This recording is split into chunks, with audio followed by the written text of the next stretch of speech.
श्रोतेहो नमस्कार. ऐसी अक्षरे रसिके या कार्यक्रमामध्ये आज आपण ऐकणार आहोत मेघना साने यांचा ललितबंध. विषय आहे पहाट अनुभवताना. पहाटे उठून गरम चहाचा कप हाती घेत गॅलरीत जाऊन उभं राहावं. अंगावर थंड वाऱ्याचा झोत घेताना कुठून तरी कुंडीतल्या फुलांचा मंद सुवास येतो. आहा, किती सुंदर ही पहाट. अजून तशी रात्रच आहे म्हणायला, उजेड आला नाहीये, पण दुरून 2 कावळ्यांचे आवाज येत आहेत.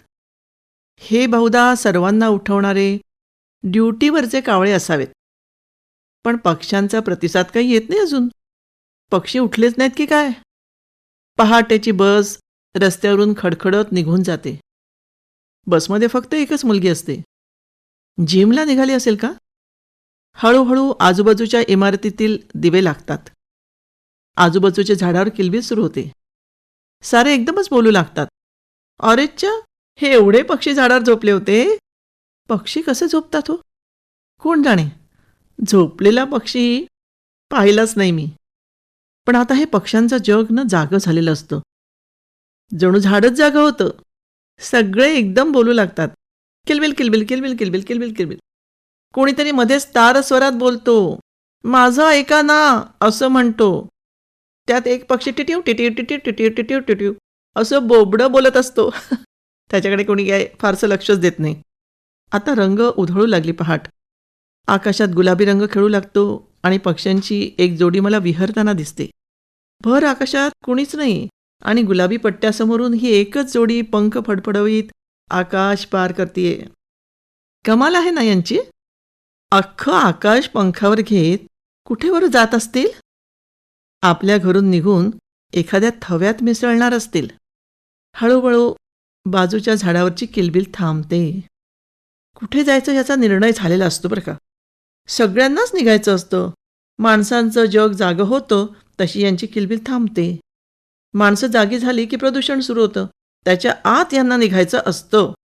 आपल्या पिल्लांना समजावून काळजाचा एक तुकडा त्यांच्याकडे ठेवत सारे निघतात प्रवासाला. एका झाडावरून दुसऱ्या झाडावर पक्ष्यांचा गोड आवाज घुमतो. निघतोय हा आम्ही, असं सांगत असावेत आणि पलीकडून हो हो आम्हीही तयार झालो रे, असं उत्तर मिळतं. सारे निघतात. मग काय, मीही माझ्या कामाला. चिमुकल्या पंखावर आभाळ पेळण्यांची पंखांची ही ताकद बघून अचंबित झालेली मी देवाला हात जोडते. परडीत वेचलेली 2-4 फुलं देवाघराजवळ ठेवते. उंच आभाळात थवे दिसतात. एकाच दिशेने जाताना दिसतात. स्वयंपाकघरात काम सुरू असताना खिडकीतून नजर जाते त्यांच्याकडे. किलबिलणारे पक्षी उंच गेल्यावर काहीच बोलत नसतील का? नसतीलच. ही सुंदर पहाट, हे आकाशरंग त्यांना निःशब्दच करून टाकत असतील. गेल्या काही वर्षात आजूबाजूचा परिसर खूप बदलला. पहाटे पक्ष्यांची किलबिल ऐकू येईनाशी झाली. घराशेजारचा डेरेदार वृक्ष एका वादळात भुईसपाट झाला होता. ज्या पक्ष्यांची या झाडावर घरटी होती ते कुठे गेले असतील? आजूबाजूला तर सिमेंटची जंगलच दिसतायत. पक्षीमित्रांनी नर्सरीमध्ये पक्ष्यांची छोटी छोटी घरटी करून ठेवली होती. मीही 1-2 घरटी विकत आणली आणि बाल्कनीत टांगून ठेवली. अगदी चिमण्या नाही, पण साळुंक्या येऊ लागल्या. त्यांची हालचाल बघत माझी पहाट पुन्हा एकदा रम्य होऊ लागली. गुड मॉर्निंग हा शब्द किती थेटा आहे नाही का? पहाट अनुभवताना. मेघना साने यांचा ललितबंध आत्ताच आपण ऐकला ऐसी अक्षरे रसिके या कार्यक्रमामध्ये.